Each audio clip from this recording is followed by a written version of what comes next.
다락스토리 33장 사탄에게 속하여 죄의 지배를 받는 가인. 첫 번째 챕터 세상의 시작부터 제시하는 예배의 개념. 일꾼이 주인에게 바치는 예물 민하. 우리는 가인과 아벨의 삶의 태도와 목적을 깊이 살피고 있습니다. 지난 장에서는 둘의 인생에서부터 최후의 제사까지 하나님을 향한 예배를 다루었어요. 여기서 우리는 아벨뿐 아니라 가인도 하나님께 예물을 가져왔다는 사실을 기억해야겠습니다.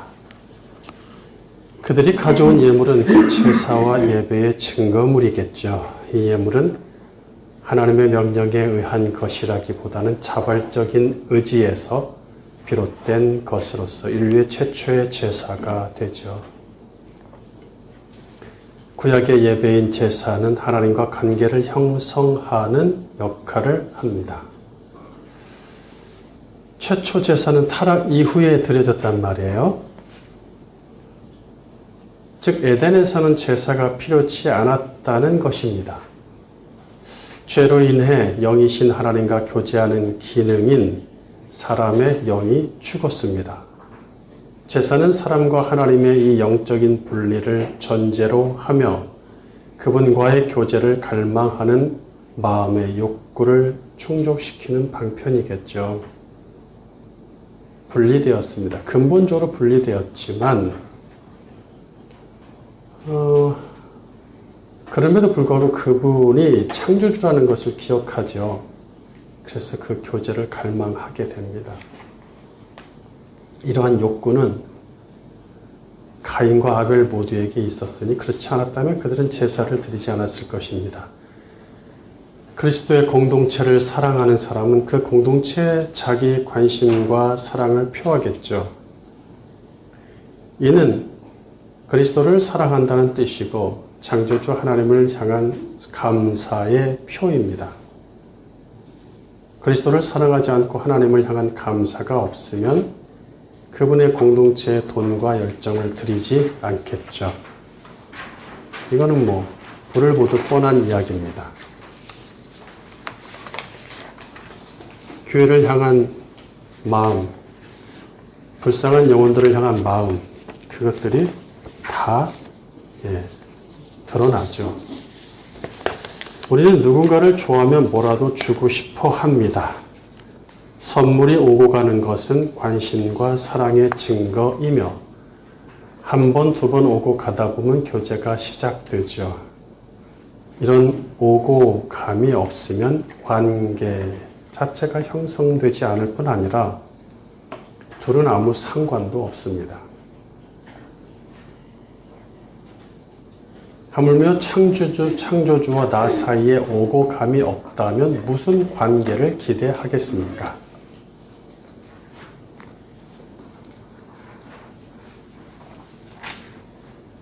읽어주세요. 본문 3절. 세월이 지난 후에 가인은 땅의 소산으로 제물을 삼아 여호와께 드렸고 아벨은 자기도 양의 첫 새끼와 그 기름으로 드렸더니 여호와께서 아벨과 그의 제물은 받으셨으나 가인과 그의 제물은 받지 아니하신지라. 제물은 원어로 민하인데 선물, 공물, 예물을 뜻합니다. 이게 이제 제사 드릴 때 하나님께 선물을 가져오다 보니까 그게 제사용 예물이 돼서 그게 이제 제물이란 말이 붙게 되죠. 근데 이는 강대국이 약소국을 지켜준 것에 대한 공물 또는 신이나 높은 사람에 대한 감사의 뜻으로 드리는 예물이란 말이에요. 우리가 왕한테 예물 드릴 때 그냥 평상시에 먹던 거 갖다 드립니까? 그러진 않죠. 그렇게 예물을 드리진 않아요. 또 강대국이 약소국을 지켜준 것에 대해서 서로 관계를 맺고 공물을 바치잖아요. 그때 공물을 그냥 지나가는 풀 뜯어다 갖다 줍니까? 그렇게 안 합니다. 엄청난 공을 들이죠. 본래 민하는 빌려준다는 뜻을 가진 마나흐에서 유래했다고 봅니다. 유래했다고 봅니다라고 말씀드린 이유는 이게 성경의 히브리어로 나오질 않아요. 그래서 아람어 쪽에서 이런 말이 있기 때문에 마나흐란 말이 있기 때문에 거기서 유래했을 것이다라고 보는데 어차피 그 동네라서 아람어나 아랍어나 뭐 히브리어나 거의 비슷합니다. 사마리아어나. 마나흐는 땅이나 가축의 주인이 타인에게 땅의 일부나 가축을 빌려주어 먹고 살게 해준다는 의미입니다. 한국에서 보면 토지 소유자가 아닌 농민이 토지를 빌려 경작하죠. 그래서 경작하고 나서 어떻게 합니까? 그 산물의 일부, 논을 빌려줘서, 땅을 빌려줘서 거기서 논농사를 지었으면 그건 뭐예요? 쌀농사, 쌀을 갖다 주죠. 지주에게 바치는 소장농의 개념이 들어있단 말이에요. 그럼 열심히 농사를 져서 주인한테 이제 그 대가를 땅을 빌려서 먹고 살았으니까 뭐 예를 들어서 10분의 1이면 10분의 1, 10가마니를 갖다 준다. 그러면 좋은 걸로 갖다 주겠죠. 주인한테. 아무거나 그 뭐 쭉정이 많이 붙어있는 상태 안 좋은 거 갖다 주질 않습니다. 그러면은 계약이 끝나죠. 따라서 민하는 지주 아래서 일거리를 얻어먹고 산 것에 대한 대가와 감사의 뜻으로 바치는 선물입니다. 즉 일꾼이 주인에게 바치는 예물이다. 이렇게 볼 수 있겠죠.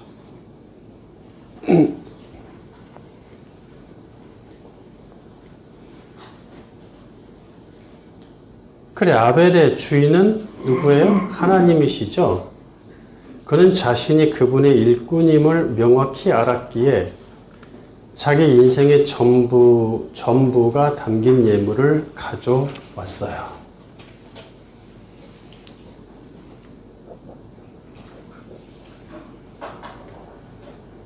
우리가 아바드, 일하다, 그죠? 섬기다, 일하다를 잘 풀이하면 이런 말들을 잘 이해하실 수 있을 겁니다.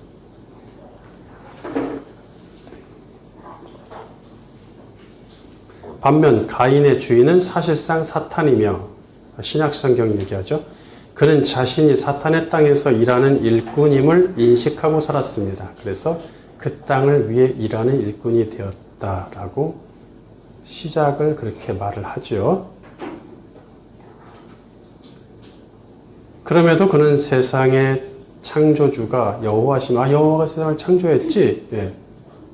바로 먼 이야기가 아니에요. 얼마 전 이야기죠. 얼마 전. 자기 부모 때 다 보고 자랐단 말이에요. 그래서 그분의 여호와가 창조주다. 사람은 그분으로부터 비롯되었음을 알기에 그분께 예물을 가져왔습니다.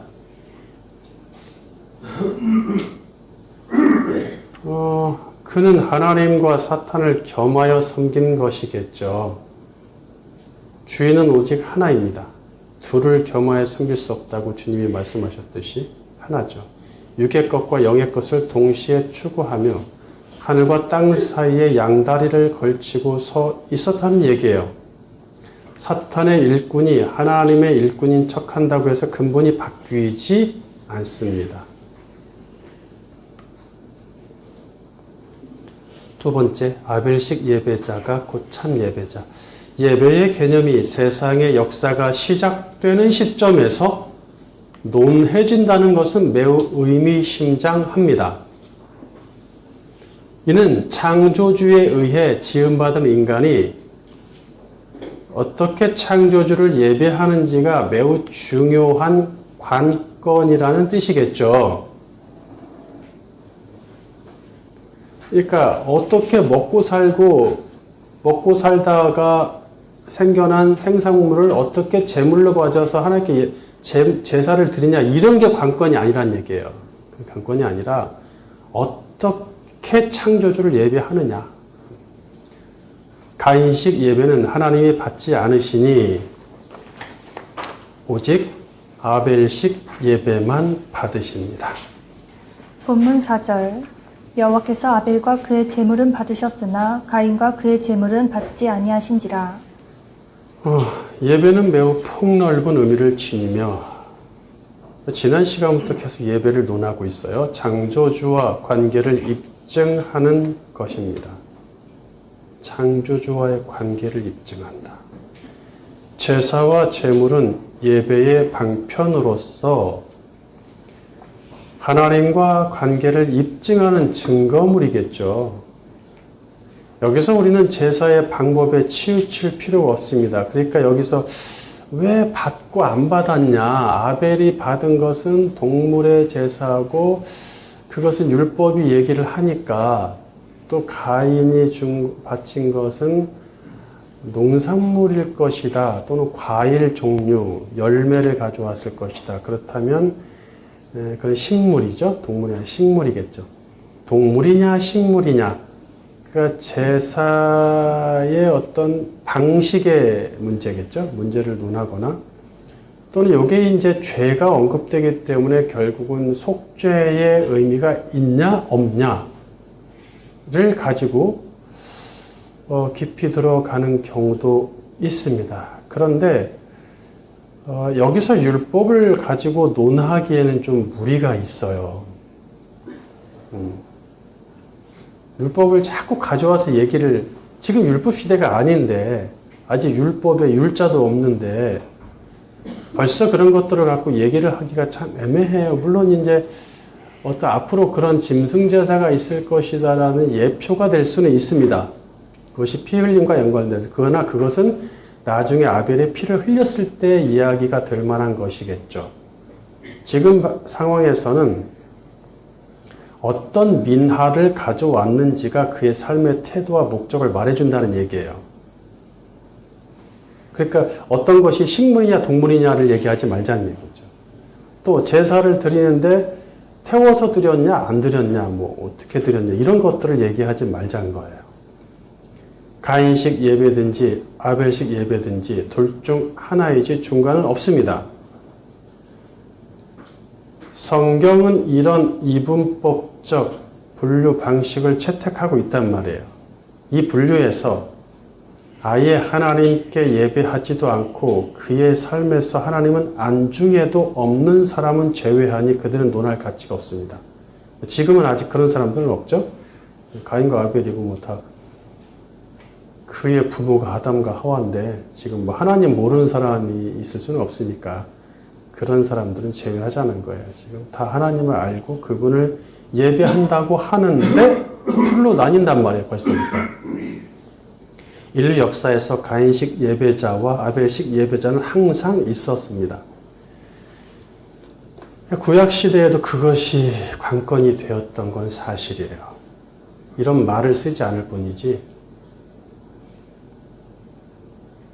옛 시대에는 특별한 날 또는 주기적으로 또는 어떤 원인이 생겼을 때 육신이 하나님께 나와 예물을 드리면서 예배해서 초창기 율법이 주어지기 전에는 뭐 예를 들어서 아브라함이 최초 도착해서 가나안 땅에 기념비적인 이야기죠. 그게 기념적인 이야기니까 제단을 쌓았다. 그럴 때 예배 또는 제사를 드리는 것 또는 뭐 노아가 방주에서 나왔을 때 그리고 가인과 아벨은 일생에 여러 번이 아니라 단회일 확률이 더 높다 그랬죠. 예, 일생의 결과물을 가져왔다라고 할 정도로 뭐 단회가 아니라 뭐 복수라고 할지라도 그렇게 뭐 매주 매일 가져온 건 아니다. 그렇게 보기는 어렵다.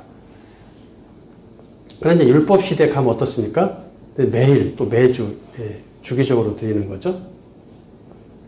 그렇게 뭔가 특별한 날 또는 주기적으로 또는 어떤 원인이 생겼을 때 구약시대에는 예물을 드리면서 예배했습니다. 구약시대에는 가인식 예배밖에 드릴 수 없는 시대로서 아벨식 예배를 연습하는 시대다. 결과적으로 제가 한 번에 이렇게 탁 던져서 좀 어려우실 수도 있겠지만 이게 뭐냐면 죄와 관련되어 있다는 얘기예요. 눈치를 채셔야 되겠죠. 하나님이 특별히 은혜 주시지 않는 한 사탄과 죄의 지배 아래서 그를 완전히 무시한 채 그분을 신뢰하는 것은 어렵습니다. 게다가 영이 죽어 있으니 육으로 예배함에 한계가 있다는 얘기예요. 그 예배라는 것 자체가 뭐예요? 그분과 교제하고 있다. 그분과 관계가 있다는 것을 입증하는 증거라 그랬잖아요. 그러니까 그런 증거물로 눈에 보이는 이 재물도 가져온단 말이에요. 근데 눈에 보이는 재물을 계속해서 구약시대, 율법시대에 가져왔지만 그것이 효력을 그다지 좋게 보여주질 못했다는 얘기죠.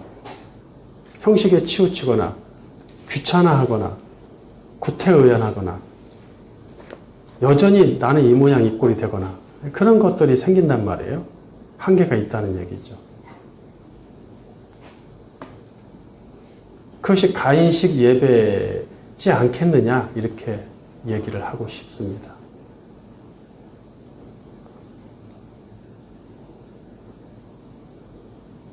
적어도 그가 사탄에게 속했다. 그리고 사탄은 처음부터 죄를 지은 자고 죄의 근원이고 그래서 그에 의해서 죄가 자꾸 생성된다는 것은 그 신약성경이 계속 얘기를 하잖아요.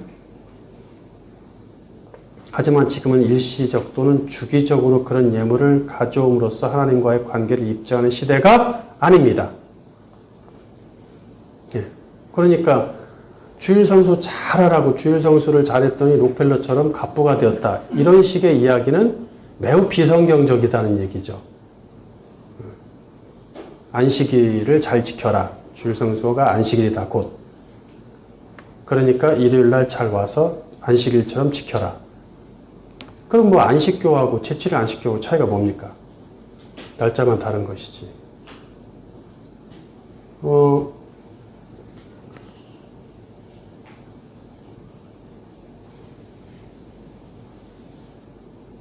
그러니까 그날 올 때 빈손으로 오지 말고 주일날 나올 때 11조 가져와라. 감사헌금 가져와라. 사순절 감사헌금, 고난주간 감사헌금, 부활절 감사헌금, 신년 예배 빠졌구나. 신년 예배 감사헌금, 생일 감사헌금, 추수 감사헌금, 개업 감사헌금. 첫 월급은 다 드려라. 세 번째까지 드리는 믿음의 사람도 있다. 제가 옛날에 제 주변에서 했던 걸 얘기하는 거 저도 따라서 했었고. 그리고 또 많죠. 추수감사절, 성탄절, 무슨 절. 절기가 이제 한 달에 몇 개씩 있어요. 저기 가톨릭 같은 경우는 정교회나 이런 데는. 그 중에 이제 많은 부분을 기독교, 개신교가 가지고 왔죠. 그런 어떤 것들을 가지고 와라. 그게 예물, 아벨이 드렸던 예물 아니겠느냐. 그렇게 퉁치려고 하는데 그러면 안 됩니다. 그렇게 해서. 그분은 돈이 없는 분이 아니세요. 돈으로 뭘 살려고 하는 것 같은데 그렇게 갖고는 안 되겠죠. 지금은 그런 시대가 아니다. 지금 아벨식 예배자가 예배하는 시대입니다. 요한복음 4장 23절 바른 성경. 그러나 참 예배자들이 영과 진리로 아버지께 예배할 때가 오는데 지금이 그 때이다. 아버지께서는 자기에게 이렇게 예배하는 자들을 찾으신다. 하나님은 영이시므로 그분께 예배하는 자들은 영과 진리로 예배해야 한다. 네, 그냥 신구약 다 결론에서 한마디로 그냥 끝내셨죠? 네. 참 예배자는 곧 아벨식 예배자를 얘기합니다. 여기서 참 예배자들이 온다. 참 예배자라는 말을 쓰죠? 번역 참 잘했어요. 개역개정은 좀 이상해서 제가 바른 성경을 갖고 왔는데 참 예배자라고 되어 있습니다. 이것이 가능한 이유는 예수 그리스도가 우리의 죄를 위해 죽으심으로써 우리는 사망의 죄에서 벗어나 영이 살아났기 때문이겠죠.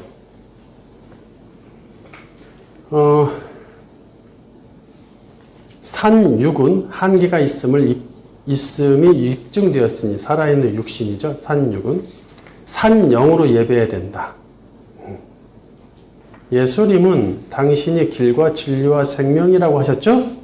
그러니까 진리로, 영과 진리로 해서 진리는 진리로 예배하면 곧 중재자이신 그리스도를 의지하여 예배한다는 말입니다. 진리 자체가 예수님이죠.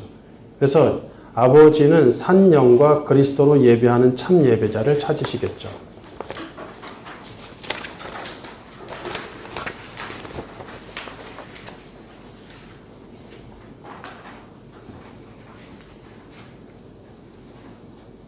근데 구약시대에는 그리스도가 없으셨잖아, 아직은. 근데 그리스도를 향한 믿음이죠. 믿음, 여자의 씨, 약속의 씨, 메시아에 대한 대망사상. 그 믿음이 있으면 진리로 예배하는 효과가 있는 것이죠. 영은 뭐냐? 영이 죽어 있지 않냐, 아직. 주님이 그분들한테 오시죠. 의인들한테 오시면 순간적으로 영이 살아나죠. 살아나서 그분과 교제하는 효력을 누린다 그랬어요. 그렇게 주님이 인내하심으로써 하나님이 교제를 여시는 거죠. 그러나 그것은 한계가 있다는 얘기예요. 여전히 육시, 이 죄를 가지고 있기 때문에 언제든지 하나님 떠나시면 또 예배가 제대로 올려지지 않는다는 얘기예요. 예수님의 죽음과 부활로 이 모든 것이 가능해졌어요. 그분은 당신의 육신을 민하, 제물로 아버지께 드리셨죠? 십자가에서 드리셨어요. 그분을 믿으면 그분의 죽음이 곧 우리 죽음이 되죠? 따라서 우리 육신도 민하로 아버지께 드렸습니다. 제물로 아버지께 드려진 것과 같습니다. 율법의 흠과 결함이 있는 제물은 받지 않으신 것처럼 죄가 있는 육신은 받지 않으십니다. 예수님을 통해서 죄사함을 먼저 받아야 돼요. 죄사함 받은 자만이 육신이 민하로 드려지면서 이제는 24시간 365일 영으로 예배하는 시대가 됩니다. 즉 삶이 예배인 아벨식 예배가 가능해졌습니다. 로마서 12장 1절. 그러므로 형제들아 내가 하나님의 모든 자비하심으로 너희를 권하노니 너희 몸을 하나님이 기뻐하시는 거룩한 산 제물로 드리라. 이는 너희가 드릴 영적 예배니라. 세 번째, 삶의 예배에 따라 나뉘는 두 아담의 운명. 같이 제사를 드렸지만 둘의 엇갈린 운명이 보여주는 근본적인 차이는 앞으로 인류 역사에서 지속적으로 드러날 두 종류의 인간을 예고해 줍니다. 두 종류의 아담이겠죠. 그러면서 가인과 아벨은 두 종류의 인간을 대표하는 조상이 되겠죠. 가인은 아담에게 주신 타락 메시지만 적용되지만 아벨은 여자에게 주신 타락 메시지까지 적용된다고 했어요.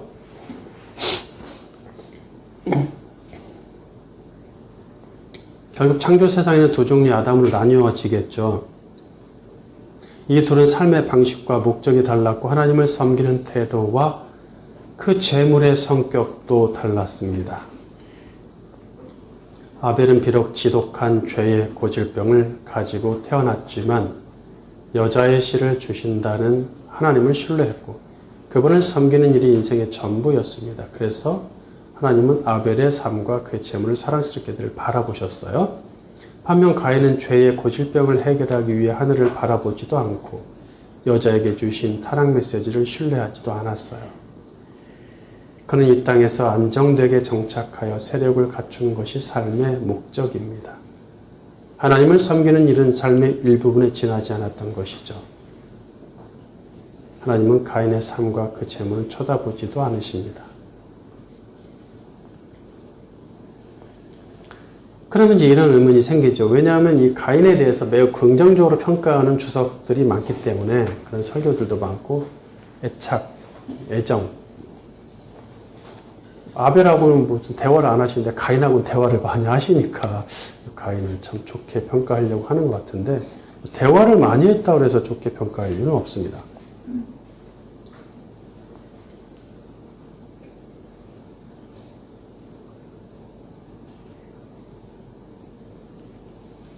그래도 가인이 재물을 준비해서 가져왔는데 웬만하면 그냥 받으시지 그렇게 까다롭고 무정하실까라고 생각할 수도 있겠죠. 하나님은 재물 가져온 그 한 가지 일로만 사람을 평가하시지 않습니다. 가인의 인생과 삶의 목적 자체가 틀어졌으니 곧 하나님을 신뢰하지 않았던 것이죠.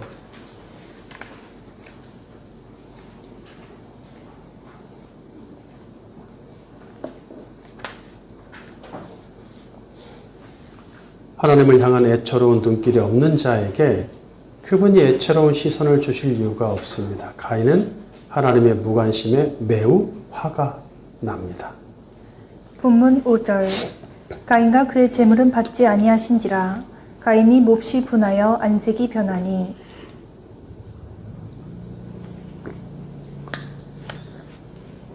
분하여, 이게 원어로 하라인데 분노하다란 뜻입니다. 근데 이제 조금 더 강한 느낌이 있긴 한데 여기서 대단히를 뜻하는 매우드와 함께 쓰였어요. 이는 가인이 기분이 나쁜 정도가 아니라 대단히 경노하고 있다는 뉘앙스를 준다는 얘기예요. 대단히 경노한다. 경노하여 또는 뭐 이렇게 불같이 돼서 뭐 이런 표현도 있어요. 왜냐하면 이게 하라가 이렇게 불같이 타오르는 이런 느낌도 있거든요. 그래서 경노가 좀 낫겠어. 경노하고. 안색은 얼굴을 뜻하는 파님이죠. 파님인데 안색이라고 이제 의역을 했는데 얼굴.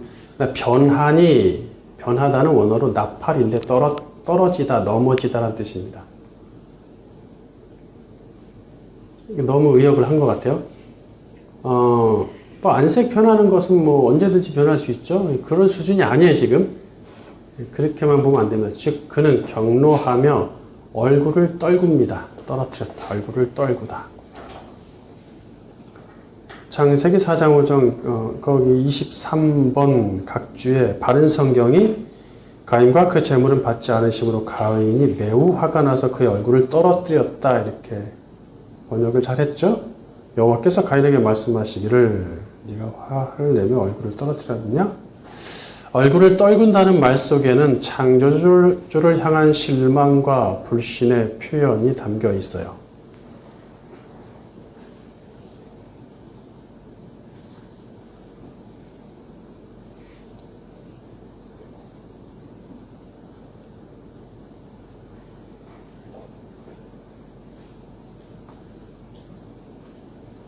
얼굴을 떨군다는 행동은 창조주를 향한 실망과 불신의 표현입니다. 이게 낫겠네요. 나름 예물을 준비하면서 할 일을 했고 노력도 했다고 생각했는데 나름 노력했어. 내가 먹고 살려고 열심히 일했지만 뭐 내가 먹고 살아야 주님도 섬길 거 아니겠느냐. 응? 나름 최선을 다했어. 최선을 다하고 그래도 열심히 주를 섬긴다고 했고 예배한다고 했어. 이렇게 얘기들을 한단 말이에요. 나는 예물을 준비하면서 할 일을 했고 노력도 했다고 생각했는데 쳐다보지도 않으시니 야 그래도 눈길은 좀 주셔야죠. 갖고 왔어? 뭐 이 정도는 하셔야지. 그래도 쳐다보지도 않으시니 자기도 아예 고개를 들어 하늘을 쳐다보지 않겠다는 자기도 안 보겠다는 의향을 밝히는 것이죠. 하나님은 가인의 태도가 불순하고 악함을 지적하신단 말이에요. 즉 그가 하늘을 향해 분노와 불신을 표출하는 행위는 받아들일 수 없다는 뜻입니다. 그러니까 평상시에 그의 삶이 있었다는 얘기죠. 하늘을 우러러 얼굴을 들어 하늘을 바라본다는 것은 이런 행위를 얘기하는 게 아니라 그 깊은 의미가 있잖아요. 하늘을 향한다. 얼굴을 들어서. 그리고 그분도 땅을 향해서 내려다본다. 응시, 주시한다. 이것이 서로의 교제 아니겠습니까? 이게 둘의 관계를 입증해 주는 거잖아요, 이게. 이것이 예배라는 얘기예요. 근데 하나님이 안 보셨으니까 나를 안 보시니까 주시하지 않으니까 나도 고개를 떨궈야지. 하늘 안 쳐다봐야지. 이렇게 지금 나온단 말이에요. 그러니까 내가 안 보니까 내가 안 내려보니까 너도 안 올려본다. 고개를 들지 않는다가 아니라 그 전에 네가 안 했잖냐. 안 쳐다봤잖냐 나를. 땅만 쳐다보고 다녔잖아. 먹고 살려고. 그 얘기 하는 거예요 지금. 너를 위해서 살았잖아. 너를 위해서. 땅을 위해서 일하는 일꾼이었잖아.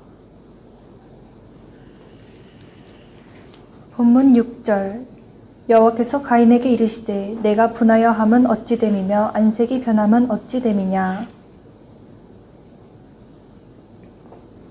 그러니까 우리는 내 성취감을 위해 또는 내가 좋아서 해놓고 즉 내 방식과 뜻대로 예배하거나 신앙생활을 한 후에 할 일을 했다고 만족해 한단 말이죠. 마음이 하늘을 향하지 않고 그분의 뜻을 살피지 않는 신앙생활은 자기 만족에 불과합니다.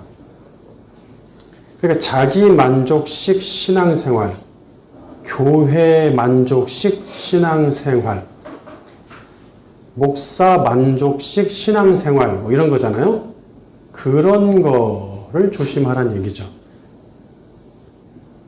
삶 자체가 온전히 드려지지 않는 삶의 일부에 해당하는 예배는 형식에 불과합니다. 그러니까 내가 누구 앞에서 살아가느냐,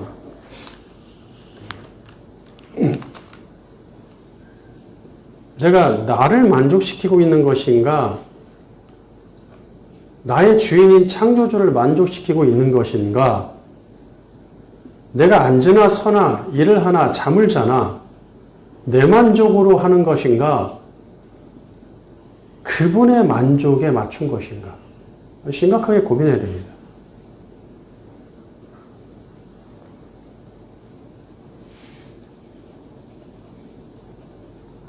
자기 만족을 위해서 살다가 가끔 한 번 와서 뭐 한다고 해서 그것은 형식적인 예배죠.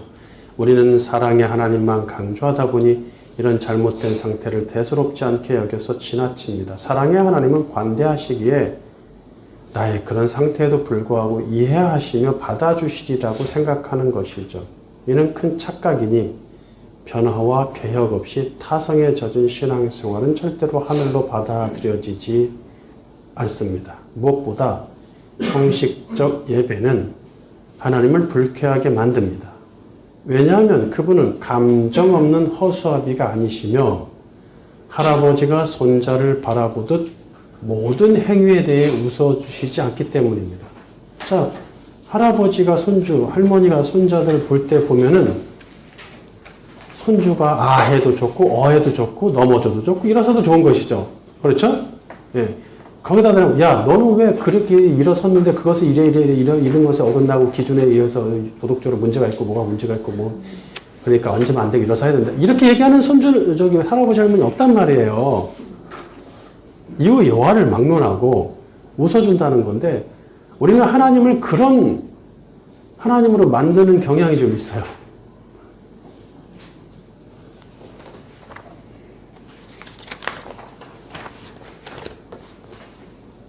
두 번째 챕터 선과 악의 문제. 삶이 결정된 기준은 결국 선악의 문제. 가인의 근본적인 문제가 무엇일까요? 7절 내가 선을 행하였으면 왜 얼굴을 들지 못하겠느냐. 선을 행한다고 하니 하나님을 향한 믿음과 상관없이 착한 일을 한다는 뜻으로 오해하면 안 됩니다. 세상에서 말하는 착한 일, 사람들은 성경에서의 선행을 인간관계에서 필요한 도덕적 선행으로 규정하려는 성향이 있습니다. 네가 착하게 살지 않았다, 도덕적으로 뭐 이런 얘기를 하는데 가인이 평상시에 도덕적으로 악을 행했기에 얼굴을 들고 다니지 못했다고 생각하는 것이죠. 특별히 가인의 문제가 아벨과의 잘못된 관계였다. 왜냐하면 곧바로 아벨을 죽이잖아요. 그러니까 아벨과의 관계에 문제가 있었다. 그러므로 대인관계가 잘못되면 가인처럼 하나님께 인정받지 못한다고 설교하는 경우도 있어요.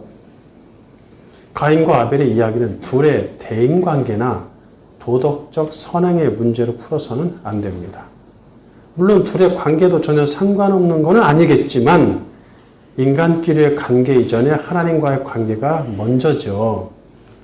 하나님과의 관계가 먼저입니다. 하나님을 신뢰하는 상태에서 사람을 향한 사랑이 발휘되어야 된다는 얘기죠. 예수 안 믿는 사람의 선행은 선행을 안 쳐줘요, 하나님은.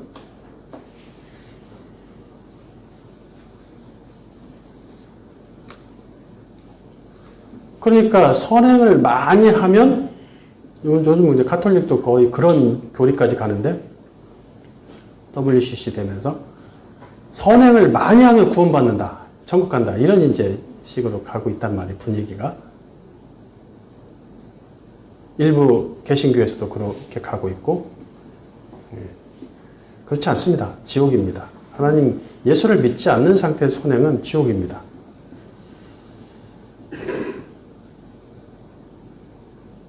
본문 이야기의 핵심은 하나님과의 관계입니다.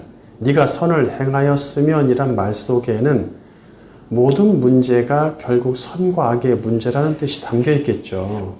결국에는 선악의 문제가 대두되었습니다. 선을 행한다는 말은 원어로 야타브인데 선을 행하다, 즐거워하다란 뜻입니다. 그리고 야타브는 선을 의미하는 토부와 관련되어 있어요. 또 즉 야타브는 즐거움으로 선을 행한다, 또는 선을 행하기를 즐거워한다라는 뜻이 내포됩니다. 선을 행하기를 즐거워한다. 자, 이렇게 되면은 하나님도 즐거우시겠죠. 얼굴을 들다. 네가 선을 행하면 왜 얼굴을 들지 못하겠나? 얼굴을 들다는 원어 나사인데,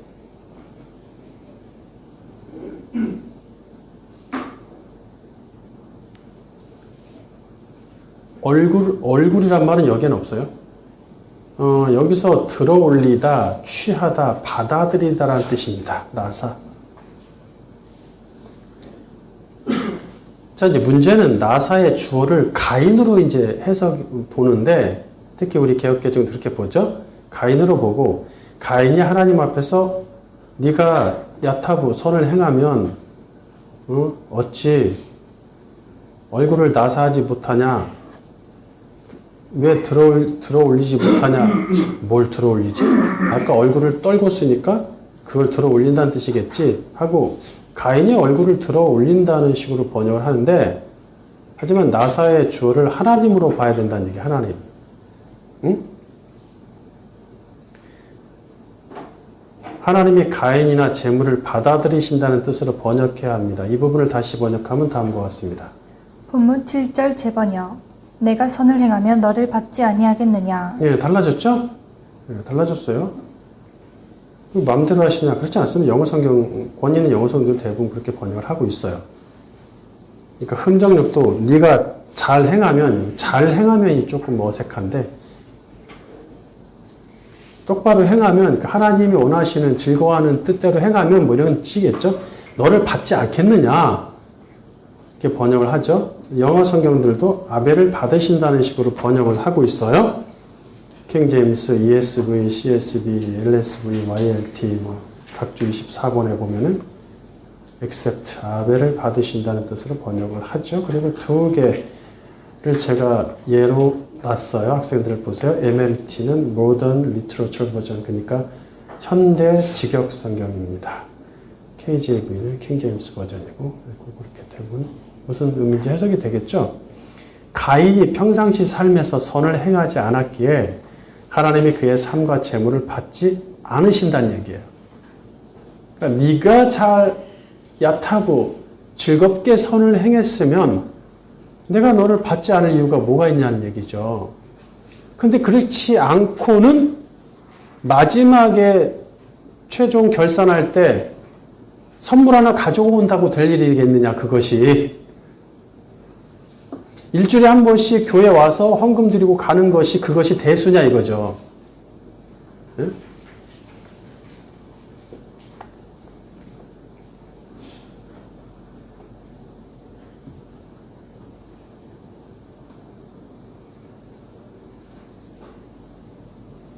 (24시간 365일) 동안 하나님 앞에서 선하게 살지 못하여 그분을 불쾌하게 한다면 아무리 일주일에 한 번 교회에 나온들 그 예배는 하나님께 받아들여지지 않습니다.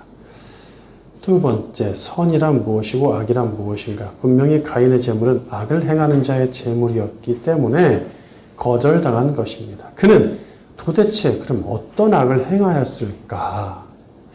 이제 에덴 밖에서 사람은 선과 악에 대한 분명한 지식을 갖습니다. 그리고 이를 구별하여 선택해야 하는 의무를 집니다. 선과 악의 문제는 에덴 동산에서부터 그들의 부모 때부터 대두되었죠. 범죄하기 전부터 선악을 알게 하는 나무가 존재할 정도니까 야, 정말 중요한 일이죠. 가인과 아벨 이야기에서 무엇이 선이고 악인지를 판단할 기준이 명확히 제시되진 않았어요. 야, 이게 선이고 이게 악이야. 그렇게 제시되진 않습니다. 예, 성경은 좀 아쉽지만 그렇게 쉽게 갔으면 좋겠는데 쉽게 가질 않습니다. 전체를 파악해야만이 얻을 수 있도록 그분의 지혜를 통해서. 그러므로 창세기 1장, 2장, 3장까지의 내용으로 유추할 수밖에 없습니다. 다행히 히브리서가 그 열쇠를 제공하니 그것은 믿음입니다. 히브리서 11장 1절 바른 성경. 믿음은 바라는 것들의 실상이며 보이지 않는 것들의 증거이다. 선진들이 이 믿음으로 증거를 받았다. 믿음으로 우리는 온 세상이 하나님의 말씀으로 지어졌으며 보이는 것이 나타나 있는 것으로부터 만들어지지 않았다는 것을 안다. 믿음으로 아벨은 가인보다 더 나은 제물을 하나님께 드렸으며 이로써 그가 의롭다고 인정을 받았으니 하나님께서 그의 헌물에 대하여 증언해 주셨다. 그는 죽었으나 이 믿음을 통하여 여전히 말하고 있다. 네. 그러니까 믿음에 대해서 무엇인지를 말하는데 보이지 않는 것들에 대한 증거다. 또 갈망하는 것들의 실상이나 마찬가지다. 그러나 그것은 이 땅에 있는 것들에 의해서 증명되지는 않는다는 거예요. 보이지 않는다. 그래서 믿음이에요. 과학이 아닌 것이죠.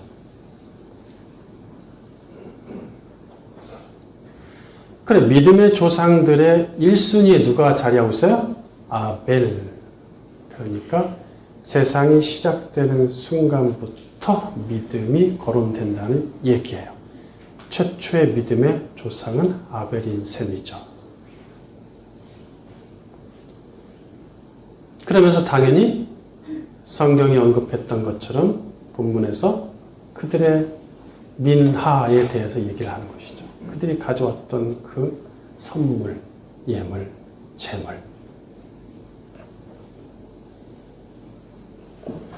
그들이 가질 수 있는 믿음은 여자의 시에 관한 믿음입니다.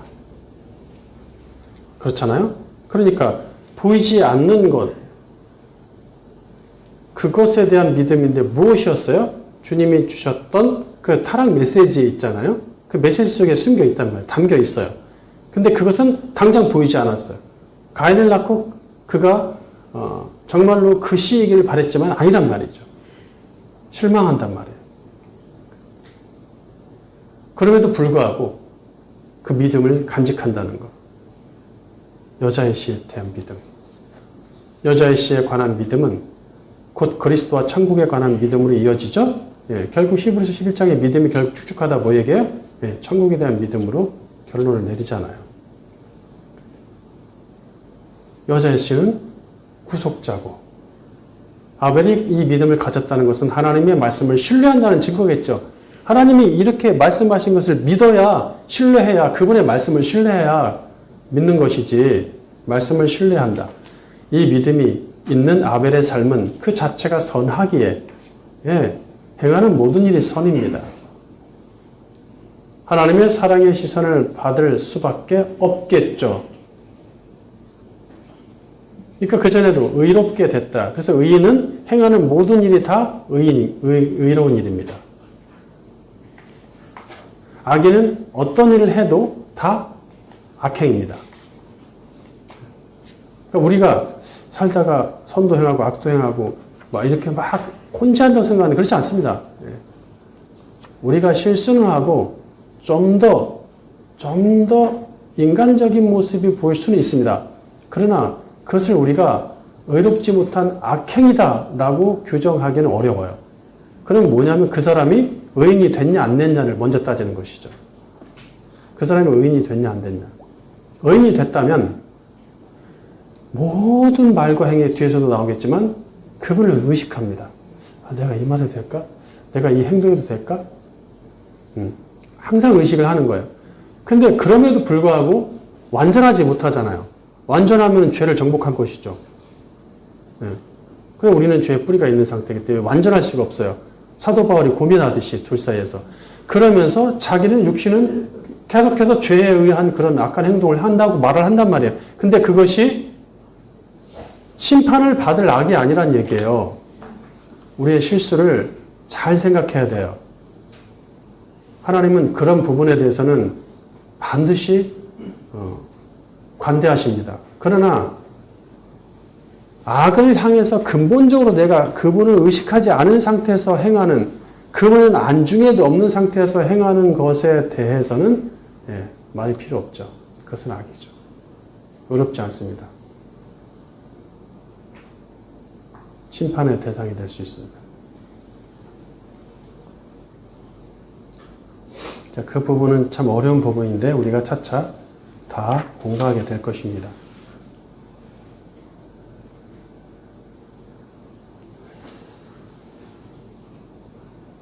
이 믿음 있는 아벨의 삶은 그 자체가 선하게 행하는 모든 일이 선이며 하나님의 사랑의 시선을 받을 수밖에 없습니다. 그러니까 아벨이 한 행동이 100가지가 있는데 그 중에 50개는 선하고 50개는 악하고 그런 것인가? 몇 퍼센트일까? 나는 몇 퍼센트일까? 이런 따지는 경향이 있어서는 안 된다는 것이죠. 그러면 만약에 그렇게 할 것 같으면 그럼 가인은 100가지 일 중에 걔는 49개가 선하고 51가 악했어. 반수가 넘었기 때문에 악이야. 그 인생은 악한 인생이야. 이렇게 하겠습니까? 아니면 99개는 하나는 뭐 이렇게 하시겠습니까? 이 부분에 대해서 여러분이 이해하시기가 어렵다는 것을 제가 알고 있습니다. 그러나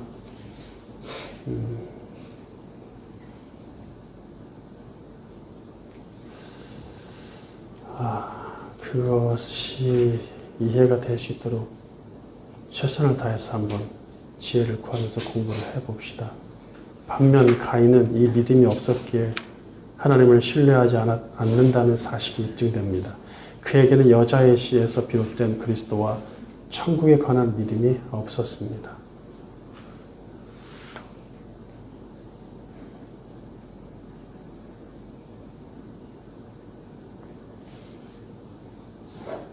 이런 상태에서는 선을 행할 수 없으니 그가 하는 모든 일, 그의 삶 자체가 악을 창출하는 것이다. 그러니까 그 믿음, 그 신뢰가 있느냐 없느냐. 내가 우리 주 예수 그리스도를 통해서 죄사함 받고 그분 아니면 나는 죽을 수밖에 없다는 그러한 믿음, 그리고 우리 주님이 다시 나를 데리러 오신다는 그 믿음, 이 모든 것이 하나님 나를 택하셔서 당신의 나라를 이끄실 것이라는 아버지 하나님을 향한 신뢰, 이것이 있느냐 없느냐가 중요한 것이죠. 그렇죠? 이것이 있느냐 없느냐. 이것이 있는 사람들은 그럼 뭐냐? 이것이 나는 그거 있지.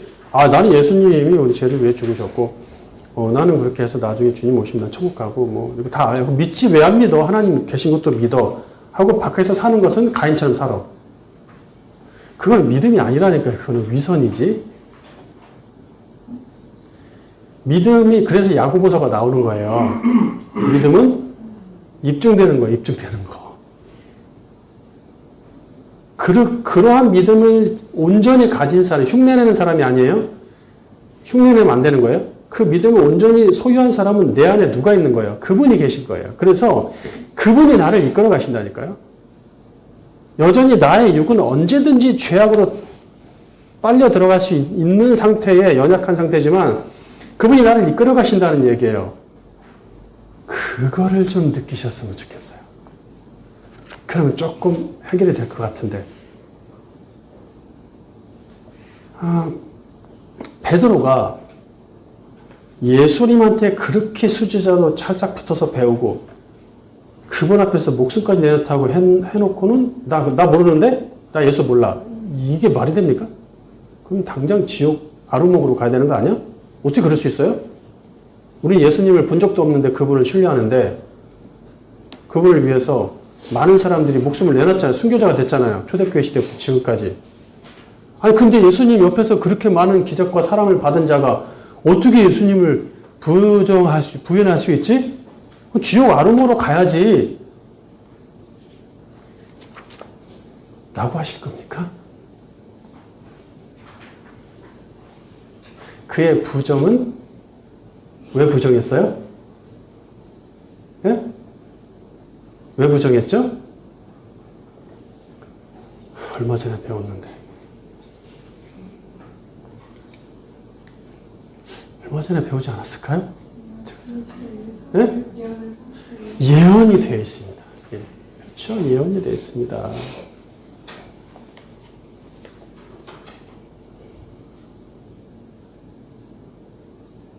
그가 실패한 거는 인간적으로 실패한 것도 있습니다. 그러나 예언 성취의 앞잡이로 자기가 되었다는 게 슬픈 일이죠. 자, 하나님을 신뢰하지 않는, 그분을 의식하지 않는 말과 행동은 선하다고 평가되기 어렵습니다. 말은 할 수 있어요. 말은 주여 주여 할 수 있습니다. 그러나 주여 주여 하는 자마다 천국에 들어가지 않는다. 모든 사람은 죄를 가지고 태어나서 저주받은 사탄의 땅을 위해 일하는 일꾼으로 전락합니다. 그들에게는 아담에게 주신 타락 메시지가 적용되고 있죠. 그런데 그 운명을 거부하면서 창조주와의 끈을 놓지 않으려는 사람들이 있습니다. 그들에게는 여자에게 주신 타락 메시지가 적용되고 있죠. 그들은 본래 사람이 하나님과 영원히 함께하기 위해 지음받았다는 사실을 인식합니다. 여기서 이렇게 살다가 사탄의 땅에서 사탄이 원하는 대로 살다가 나 끝나는 인생 아니야. 하나님이 우리를 지으신 목적이 있어. 그분이 그렇게 하시지 않아. 그분과 영원히 함께 살기 위한 것이었어. 그래서 생명나무도 만들어 두셨던 거지. 영원히 우리와 지속적으로 관계하고 싶으셨던 그분의 마음. 그러니까 반드시 그것을 실행하실 거야. 여자의 씨를 통해서. 전혀 보이진 않지만 실오라기 같으면서도 유일한 희망 여자의 씨를 고대합니다. 이 약속의 씨에 대한 하나님의 말씀을 신뢰함으로써 구속자와 천국에 관한 믿음을 소유합니다. 여자의 씨인 구속자는 사탄을 쳐서 이기고 아담들의 죄의 문제를 해결하여 영혼의 생명을 주고 하나님과 화목하게 만들죠. 회복된 아담들은 영생을 얻었기에 종국에는 하나님이 설계한 하늘의 새 예루살렘 성에 들어갑니다. 이처럼 구속자 메시아와 천국을 향한 믿음, 아담과 하와 시대부터 이미 나타나기 시작했다는 거예요. 예? 세 번째 챕터, 악을 선택하고 죄를 통제할 수 없는 아담들의 본성. 1. 사람이 선을 선택할 수 있는가? 하나님은 가인과의 대화에서 성경 최초로 죄를 언급하시죠. 본문 7절 선을 행하지 아니하면 죄가 문에 엎드려 있느니라.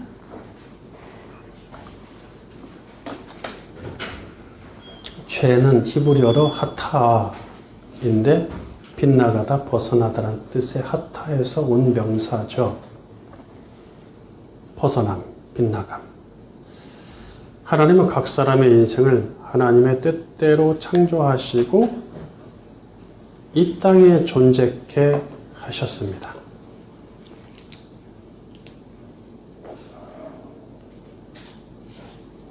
이 창조주의 뜻대로 순응하며 서 있는 상태가 토부한 상태죠. 굉장히 복습이네요. 반면 하나님의 뜻대로 순응하며 서 있지 않은 상태는 하나님 뜻에서 벗어난 것이죠. 순응하지 않는 건 벗어난. 그러니까 하나님의 뜻이 무엇인지를 아는 게 정말 중요하다는 얘기예요. 그걸 알려고 우리가 이렇게 공부하는 거예요. 하나님 뜻에서 벗어난 행위가 곧 죄다. 엎드리다는 원어로 라바츠인데 드러눕다, 엎드리다라는 뜻입니다. 웅크리다 뭐 이런 의미까지도 쓰기도 하는데 이제 뭐 맹수들이 웅크리고 있는 거 있잖아요. 공격하기 전에 엎드려 있고 막 이렇게 자세를 취하는 이런 곳에도 많이 사용이 돼요. 라바츠가. 죄가 문 앞에 엎드린다는 말은 일을 하려고 문만 열면 그 죄가 문 앞에 들어누워 있어서 꼼짝 못하게 한다는 뜻이죠. 또 다른 말로 바꾸면 죄가 짐승처럼 공격할 자세로 문으로 향해 엎드려 있으니까 문만 열기만 해봐라 딱 열면 달려든다는 뜻이에요. 어떤 것으로 해석하든 비슷한 얘기니까 싸울 일이 없어요. 엎드리는 건지 들어누운 건지. 이는 죄의 지배 아래 놓인 상태입니다. 가인의 인생에 죄가 항시 대기하고 있다가 무슨 일을 하려고 하면 하나님 뜻에서 빗나가는 행동을 하게 만든다는 얘기죠. 자, 아담 속에 있는 죄는 절대로 아담이 선을 선택하도록 두지 않고 악을 선택하도록 만듭니다. 이처럼 아담들은 선천적으로 선을 선택할 수 없는 치명적 약점을 가집니다.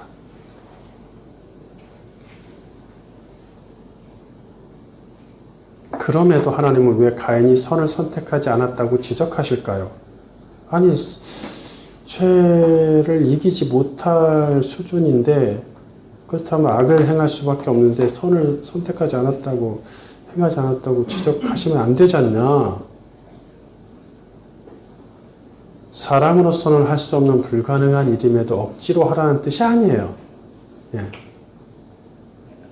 그렇다면 지금도 계속 율법을 강조하셨겠죠. 내가 한 번 얘기한 건 끝이야. 내가 한 얘기는 영원해. 난 한 번 얘기했어. 율법 지켜. 계속 지켜. 지금도 지켜라. 불가능한 건 알아. 그래도 해. 안 되면 끝나. 뭐 이렇게 가시는 게 아니라는 얘기예요. 사람으로 불가능하게 사람에게 한 가지 특권이 생기는 것이에요. 그게 뭐예요? 하나님께 의지할 수 있는 특권입니다. 이건 특권이에요.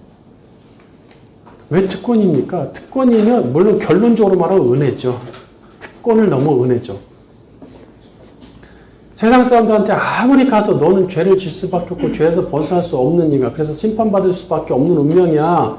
너에게는 한 가지 특권이 있단다. 하나님을 의지할 특권이야. 하나님을 의지해. 라고 하면 의지합니까? 절대 안 합니다. 저도 많은 사람들한테 해봤어요.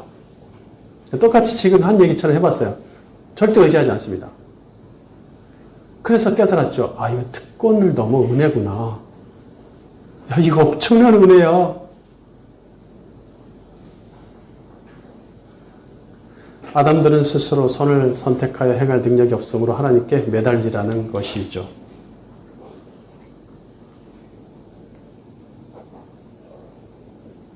창조주는 연약한 아담들에게 뭔가 특별하고 대단한 행위를 요구하시지 않습니다.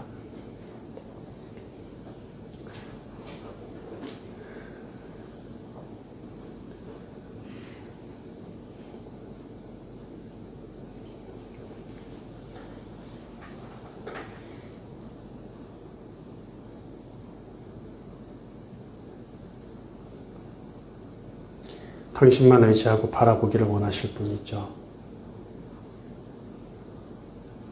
만약 우리가 쉽게 죄를 지배하고 마음대로 선을 선택하여서 할 수 있는 일들이 많아진다면 하나님을 누가 보겠어요?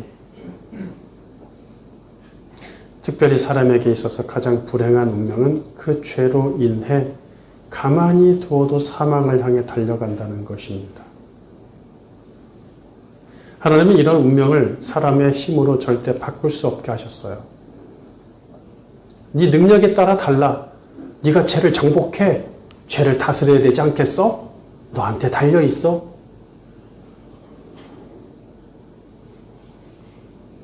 여러분, 그래서 여러분들이 선택해서 여러분들이 인생을 바꾸셨습니까? 스스로? 혹시 그런 분 계세요?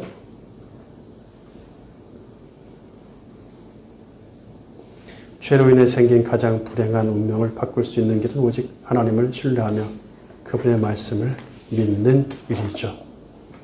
그럴 때 하나님이 은혜를 주셔서 죄의 지배에서 벗어나게 해주십니다. 날마다 벗어나서 어느 순간 완전히 벗어날 때가 되면 그때 주님을 만나는 것이죠.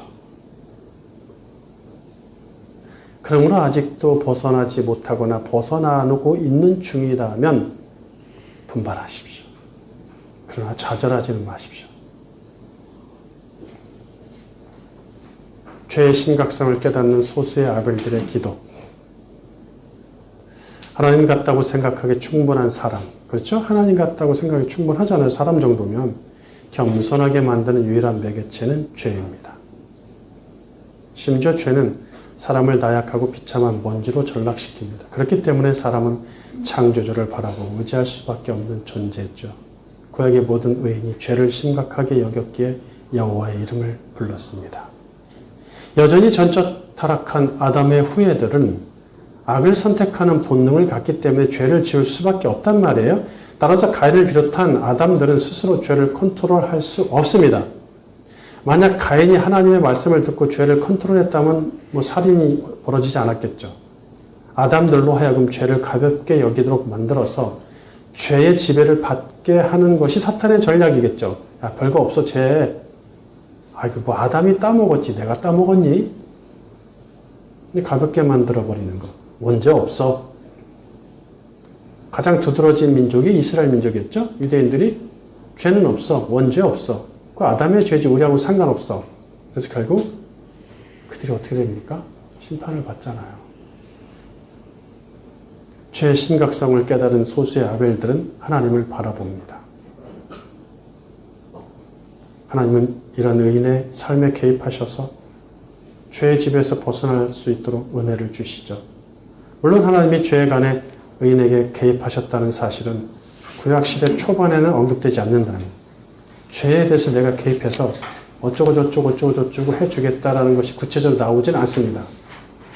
네, 대신 율법을 주시죠. 율법을 주시는 거예요. 만약에 하나님이 선을 선택하도록 개입하신다. 당신이 연약하게 선을 행할 수 있는, 야타부할 수 없는 존재라면 당신이 개입하셔야 되는 거 아니에요? 우리는 무능하니까? 개입하셔야 된다. 오케이, 개입할게. 그것이 강조되면 어떻게 됩니까? 사람들은 죄에 대한 두려움을 갖지 않겠죠. 그분의 책임이니까. 하지 않으신 그분의 책임. 개입하시면 감사. 안 하면 그분의 책임. 그래서 죄에 대한 두려움을 갖지 않고 선악의 선택에 대해서 큰 걱정을 하지 않습니다. 구약 후반에 가야 하나님이 소수의 아담에게 선을 선택하도록 개입하신다는 사실을 알 수 있어요. 즉 하나님이 누구를 악하게 하고 누구를 선하게 하신다는 언급이 나타나기 시작하는 것이죠. 그렇다고 하나님이 개입하신 인생들은 죄에서 완전히 해방되거나 죄를 컨트롤할 수 있는 것은 아닙니다. 여전히 죄에서 완전히 벗어날 수 없지만 스스로 죄를 컨트롤할 수 없는 처지를 인정하는 것이 중요합니다. 성경은 분명히 의인이라 할지라도 스스로 선을 선택하고 죄를 컨트롤하는 능력이 없다고 말하죠. 전도서 7장 19절. 지혜가 지혜자를 성읍 가운데 있는 10명의 권력자들보다 더 능력이 있게 하느니라. 선을 행하고 전혀 죄를 범하지 아니하는 의인은 세상에 없기 때문이로다. 보통 의로운이란 뜻의 형용사 짜디크를 의인이란 뜻으로 사용을 하여 형용사가 사람이 되는 경우 아시죠? 예, 우리 배웠습니다. 위 구절에서는 의로운 사람이라고 해서 아담이란 단어를 추가하죠. 의로운 사람이라고 할 때, 그러니까 사람이란 뜻이 아담, 이시,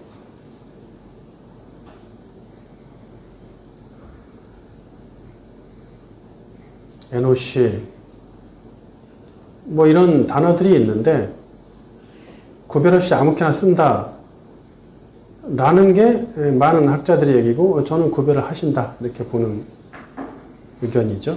그러니까 여기서도 다른 단어가 아니라 아담이 나온다는 것이 저는 의미가 있다고 봅니다. 죄를 지을 수밖에 없는 아담의 상태를 강조하기 위함이죠.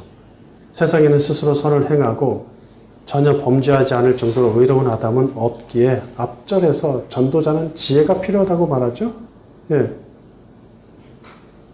지혜를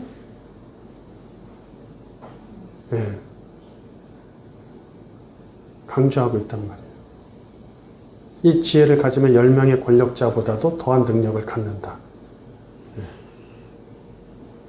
이 지혜는 내가 스스로 얻을 수 있는 지혜가 아니고 하나님이 개입하셔야 얻는 지혜겠죠. 죄의 심각성을 깨달았던 의인들은 그 죄의 지배로부터 구해달라고 간구합니다. 시편 19편 12절 바른 성경. 자기의 잘못을 깨달을 자가 누구입니까? 숨겨진 잘못들에서 나를 깨끗하게 하소서. 또 주님의 종을 고의로 짓는 죄에서 지켜주시고 그것이 나를 지배하지 못하도록 하소서. 그러면 내가 온전하여 큰 죄악에서 깨끗해질 것입니다. 자, 이 시인의 기도가 얼마나 신중합니까? 숨겨진 잘못들, 자기가 의식하지 못하는 원죄까지도 얘기하는 거예요. 지금 근본적인 죄의 문제를 이야기하고 있습니다.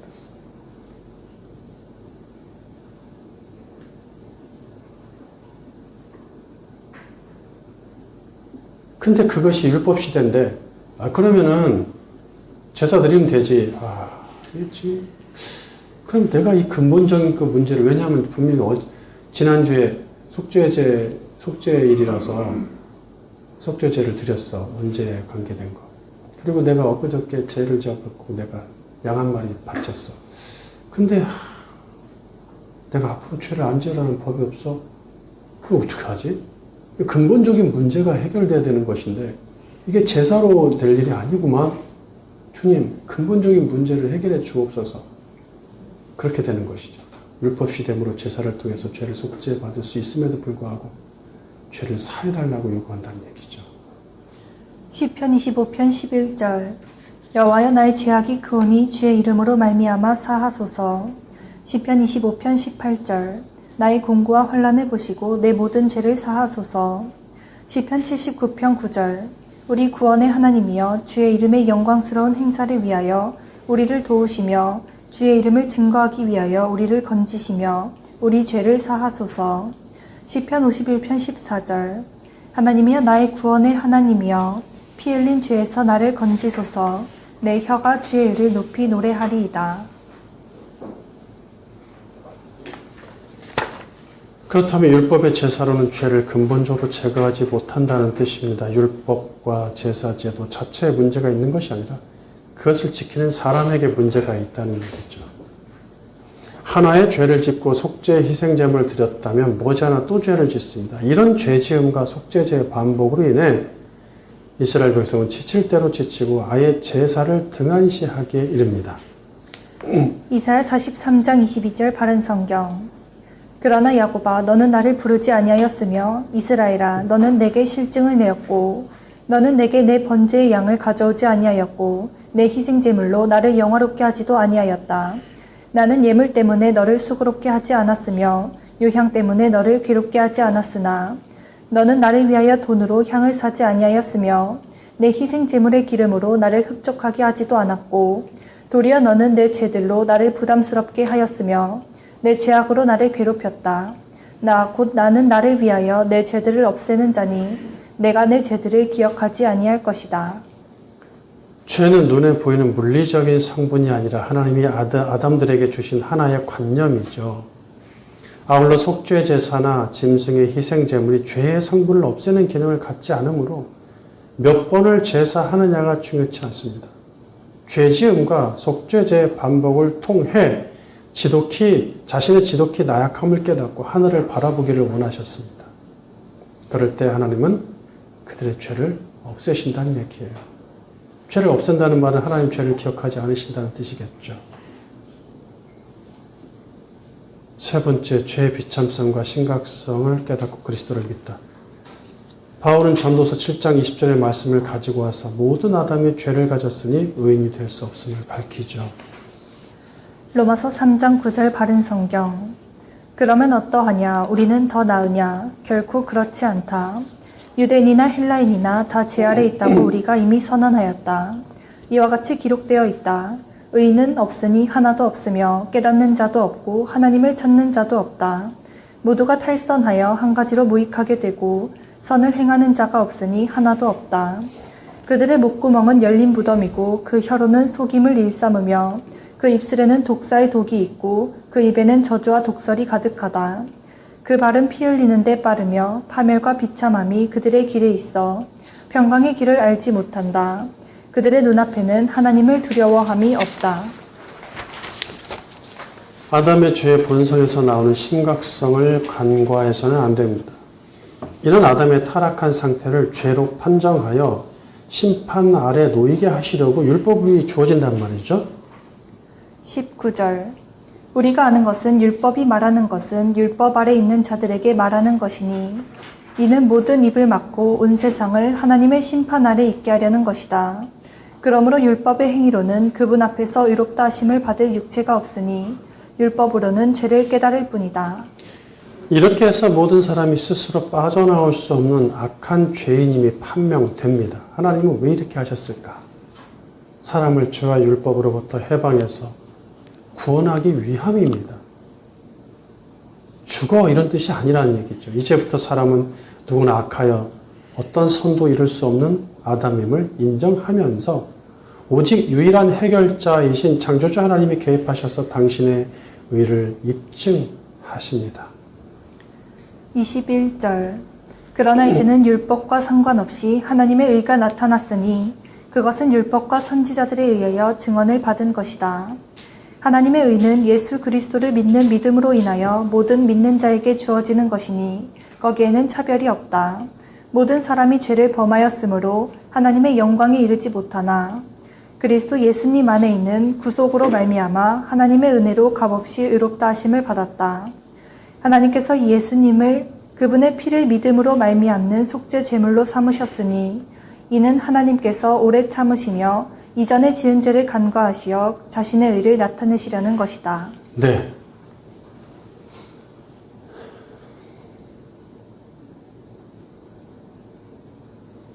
그토록 바랬던 하나님과 그 백성의 신뢰성이 예수 그리스도를 신뢰하는 믿음으로 성취된다는 얘기입니다. 예수님의 피, 그 피로 인해서 모든 것이 성취되는 것이죠. 율법을 잘 지키는 행위나 의로움 없이 그리스도를 향한 믿음 하나만으로 하나님의 의가 우리에게 전가되어 우리도 의롭다고 인정을 받습니다. 마치 아벨이 의롭다고 인정받은 것처럼 말이죠. 26절 이때 자신의 의를 나타내신 것은 자신도 의로우실 뿐만 아니라 또한 자신이 예수님을 믿는 자들을 의롭다고 하는 분이심을 보여주려는 것이다. 그렇다면 자랑할 것이 어디 있느냐? 있을 수 없다. 어떤 율법으로냐? 행위로냐? 아니다. 오직 믿음의 법으로이다. 사람은 율법의 행위와는 상관없이 믿음으로 의롭다 하심을 받는다고 우리는 인정한다. 네. 결론. 이 세상의 시작부터 가인과 아벨, 악인과 의인이라는 확연히 다른 두 종류의 아담이 생겨납니다. 죄를 가지고 태어나는 모든 아담들은 죄의 지배에서 벗어날 수 없으며 사탄의 저주받은 땅을 위해 일해야 하는 일꾼의 운명이죠. 그런데 하나님은 그런 아담들 중에서 구별된 소수의 택자들을 두십니다. 이들은 하나님의 죄의 삭신 사망으로 달려가게 내버려 두지 않으시기에 죄의 집에서 벗어나 죄를 극복하게 하신다는 얘기예요. 그 과정들이 쭉 구약시대, 신약시대 성경을 통해서 설명되고 있지 않습니까? 우리는 자연 그대로 사탄의 자녀이어야 하는데 사탄에 속해 있다. 특별히 선택하셔서 하나님의 자녀가 되게 하셨습니다. 유대인들이 자신들은 하나님의 자녀인 줄 알았어요. 근데 예수님 와가지고 니들은 뱀의 자녀야 이렇게 얘기한단 말이죠. 세례요한도. 그러면은 생각을 한번 해봤어야 되는 거 아니겠어요? 저렇게 말하는 저 사람을 잡아 죽이자가 아니라 저 사람이 저렇게 얘기할 때는 뭔가 이유가 있어요. 저 사람이 틀린 얘기하면 하나님이 심판하시겠지. 그러나 하나님은 악인의 입에서도 신탁을 주시죠. 악인의 입을 통해서도 깨달음을 주십니다. 네. 그래서 내가 얼마나 교만하면 악인의 입을 통해서 나를 깨닫게 하시겠는가. 그냥 한번 생각은 할 수 있잖아. 근데 우리가 초준 받잖아요. 어때요? 유대 지도자들 전혀 굽히지 않죠? 예, 지긋지긋합니다. 그 정도면 좀 바뀔 줄 알았는데